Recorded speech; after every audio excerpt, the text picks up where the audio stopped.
How y'all doing? Well, for this video about Paleo News, we're going to go two papers that go in two similar directions to achieve the same result about sauropod necks. So what's the big deal? Well, in one study, they mentioned a couple of guys who tried to understand the flexibility of sauropod necks through a Dynamorph program, and of course there's various other studies before that, trying to see how flexible the necks are, how far they can move back, up and down, lateral, that sort of thing. Of course, yeah, again, even you've seen in slideshow there's some computer programs of that. Well, so we figured out how they can move. That gives us an idea of what they can eat, or range of motion, all that. Well, not quite, as these two studies are going to point out. There's a limitation on that because the before studies have studied only a bone on bone. They don't take into account cartilage and other muscles around it. So what do we do about how do they go about this? Well, I'll go over one.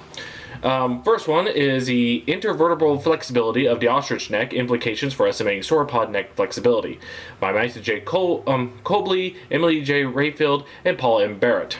Let's see, these are plus one, I guess, is the publication there. Let's see, abstract, I'll read that. It's the flexibility and posture of the neck in sauropod dinosaurs has long been contentious. Improved constraints on sauropod neck flexibility will have major implications for what we know of their foraging strategies, ecology, and overall biology. Several hypotheses have been proposed, based primarily on osteological data, suggesting different degrees of neck flexibility.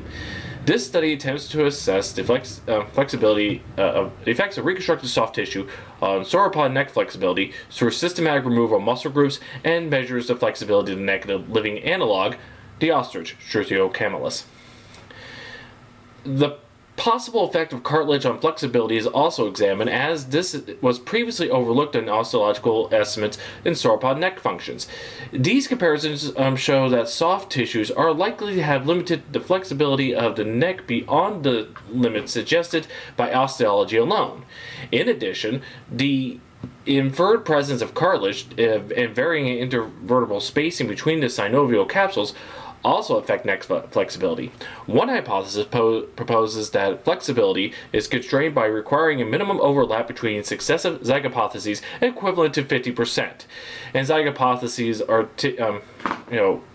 zygopothesial articular surface length, ONP50, as they put in the papers. This assumption is tested by comparing the maximum flexibility to the articulated cervical column in ONP50, and the flexibility to the complete neck with all tissues intact.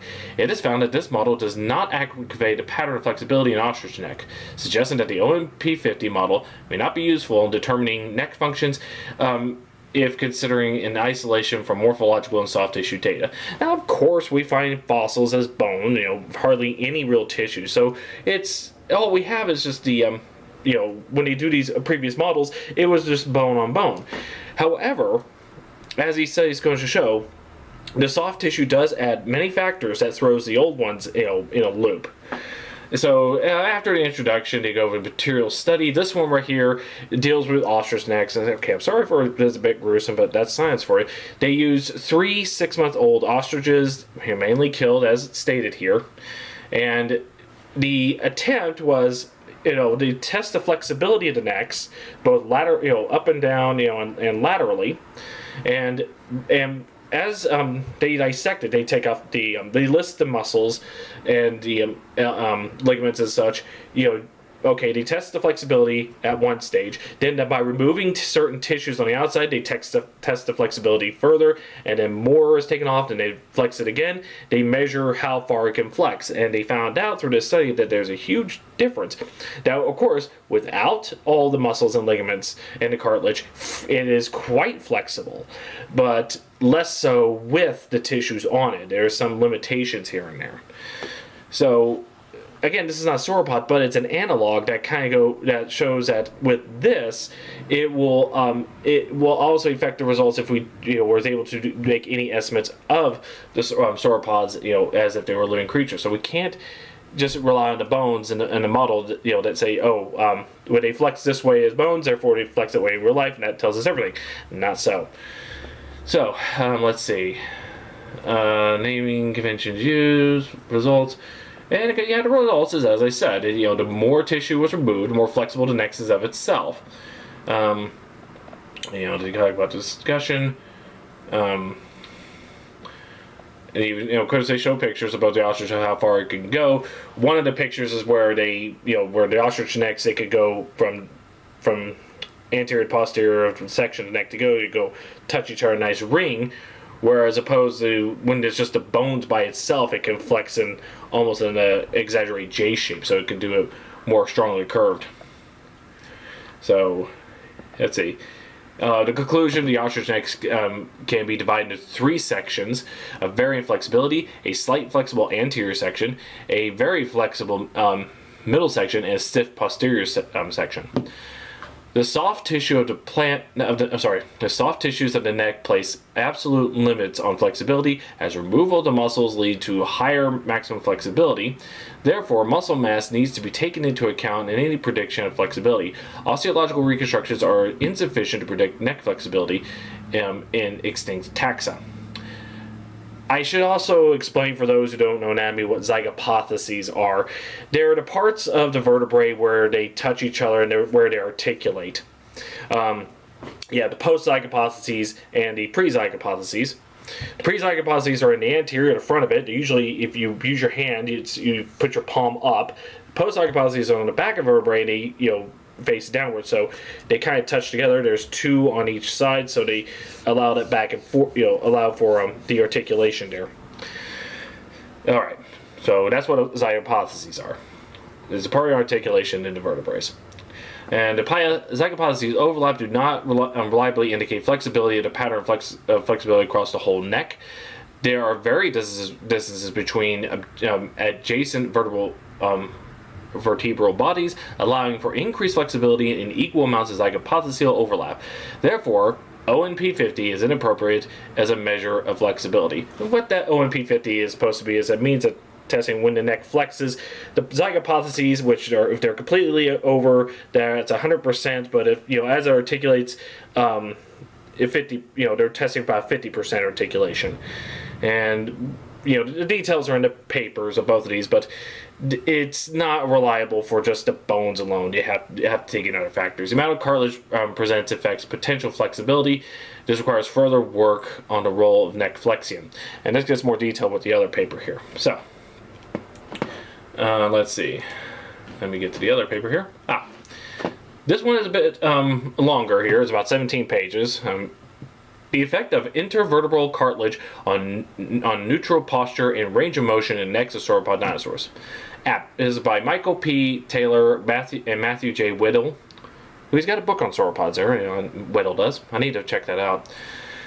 The necks of sauropod dinosaurs were a key factor in evolution. The habitual posture and range of motion of these necks have been controversial, and computer-aided studies have argued for an obligatory sub-horizontal posture. However, each studies are compromised by their failure to take into account the important role of intervertebral cartilage. This cartilage takes very different forms in different animals. Mammals and crocodilians have intervertebral disc, while birds have synovial joints in their necks. The form and thickness of cartilage varies significantly, even among closely related taxa. We cannot yet tell whether the neck joints of sauropods more closely resemble those of birds and mammals. Inspection of CT scans show cartilage bone ratios of 4.5% for Sauroposeidon and about 20 to 15% for 2 juvenile Patasaurus individuals. In extant animals, this ratio varies from 2.59 for the rhea to 24% for the juvenile giraffe. It is not yet possible to disentangle ontogenetic and taxonomic signals. But mammal cartilage is generally 3 times as thick as that of birds. Our most detailed work on a turkey yielded a cartilage bone ratio of 4.5%. The articular cartilage also added 11% to the length of the turkey's zygopothesial facets. Simple image manipulation suggests that incorporating 4.5% of neck cartilage into intervertebral joint of a turkey raises natural posture by 15 degrees. If this were also true of sauropods, the true neutral pose of the neck would be much higher than had been predicted. In additional of zygapophysis facet lengths translates to 11% more range of motion in each joint. More precise quantitative results must await detailed modeling. In summary, including cartilage in our models, the sauropod necks showed that they would be longer, more elevated, and more flexible than previously recognized. Okay, all that aside. All right. Again, this is a similar study going in another direction to attack that model of bone on bone, just osteology tube alone, able to predict the movement of range. But the factor is, if you put in just the cartilage in between the vertebrae, it changes the length, changes the posture, changes the range of movement, and therefore it affects how the animal not only moves and everything, it also affects how it eats, and therefore dictates the ecology. So it's stuff it can build up on this. This paper goes over here, shows a lot of good illustrations. It goes over the parts of the vertebrae, so zygapophyses I was talking about, and as well as the centrum. Let's see. Now, for the dinosaurs that they're studying here, 2 juvenile apatosaurs and 1 Sauroposeidon, which is in the Sam Neill Museum of Oakland Natural History, where I do my volunteer work, and I got to see those fossils themselves. It's quite neat. And it's only like 4 neck vertebrae. But this paper goes into detail about the role of the form of intervertebral cartilage. And let's see. And here's the thing about, okay, so you got the centrum, which is the big round part of a vertebrae, usually on the bottom part, the ventral end. And there's cartilage in between that, so to have articulation. Here's the thing. This varies from species to species. Even closer related species will have various thickness in there, and therefore various lengths. They even showed the intervertebral gaps of a camel, where if you close up on that, if you just put the zygapophyses together, there's a big, huge gap between the centrum. And one of the display models that they show here, they kind of added a little substance there to serve as the cartilage there, just so it would all be connected as it was in life. And let's see, material. So yeah, these are factors you definitely have to go on. There are means of measuring this. Let's see. They use turkey neck measuring, and you may find this funny, but because necks kind of naturally curl up, and they use Diplo blocks to make measurements, as they are. And these will measure the necks and with the flesh on, and they'll take off, like the previous study about the flexibility when they take the flesh off. This one, they're taking it off and see the length of the neck as they remove more and more tissue. And it's interesting because okay, yeah, it would make sense at this point where if you take the muscles off, the overall neck length shrinks. But even more than that, not only do you take the cartilage off, but if you degrease them and let them dry out with peroxide, just where it's just dry bone, that also decreases as well. So just having the bones alone will not tell you how well the necks move. You've got to take into account that extra tissue, and that's what this one goes. So while the first study talks about the flexibility of the neck, the other one talks about how long the neck is, which also affects, its overall movement and behavior. It also goes over other animals, which, like crocodiles and all that. But even they will tell you right now, because the means of how they prepared these other animals is from other studies and not quite their method, there may be some different results. But I don't think it'll be too much. So, yes, let me go over the conclusions here. Let's see.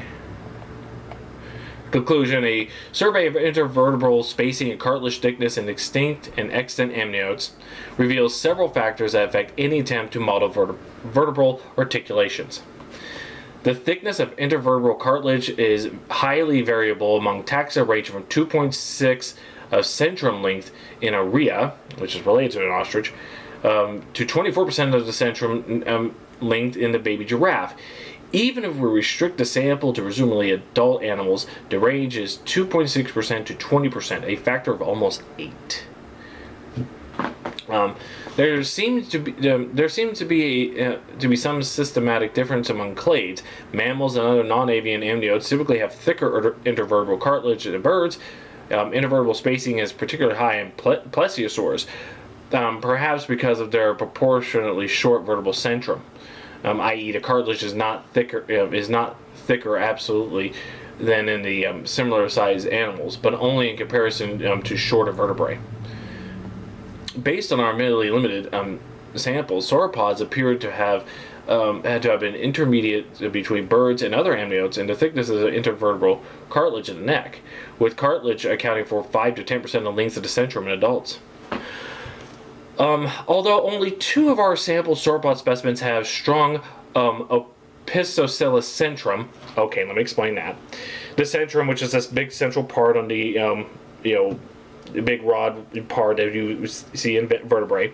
Some of them can be flat on one side or the other, or both. Sometimes they're concave, sometimes they're convex. And let's see, the opistocellus, the back side of vertebrae, posterior end, will be concaved, while the anterior part of the next vertebrae behind it will be convex. So they kind of articulate like that. But there's cartilage in between now. So let's see. In both of these cases, the bony condyle is not shaped to fit the cotyle, and the intervertebral cartilage is thicker anterior posteriorly at the center than radially in the cotyle rim. More sampling is required to determine if this is a general feature of sauropods, convergent in Apatosaurus and Sauroposeidon, or variable among individuals and along the column. At present, there is no known osteological correlates of different intervertebral joint types, intervertebral disc, synovial joints, synovial joint with articular disc. And finally, at present, there are no known osteological correlates of thick versus thin intervertebral cartilage. For example, horses and camels both have strong opistocellus cervical vertebrae, but their intervertebral spacing is very different. In camels, the condyles have not even reached the rims of the cotyles, much less articulate with them directly. So, both of these studies show that the previous models of trying to measure the flexibility of sauropod necks, which is the bones alone, is flawed. You have to take into account the cartilage in the ribs and all that, ligaments and muscles. But there's another thing you got to take in mind. A lot of sauropods, you can see that in the last picture of the slideshow I did for this intro, they have little neck ribs. Some of them are quite long, and that's another factor you got to keep in mind. So there's and the problem is there's not a lot of work about the intervertebral disc, between different animals and between taxa and all that. So a lot of that has to be explored before you can and find out anything, before you can apply that to sauropod dinosaurs or even other dinosaurs. Because if you can figure, both these studies showed that they could open up a whole range of research that can explain a lot in the future here. So this is pretty interesting. So yeah, what this can do is, if more research is shown, and we can find some reasonable estimate between the sauropods, and this is going to have done species per species, because these are larger animals. So there may be various thickness of the cartilage alone between the joints and the centrum, and other factors involved. That will affect not only the overall length, and if you can figure out that length, you can figure out more of its posture and its flexibility. And if you can do that, you can find out where how it can move, and if you can do that, you can find out what it eats in its environment, and therefore you can predict its ecology. So it just builds itself on this. So that's exciting. That it's exciting for paleontologists to see this, and hey, there's future work ahead. Something to find out, and not only that, but biology itself. So there you go. That's our Paleo News about sauropod necks there, and research that still needs to be done. Thank you all for watching. Have a nice day.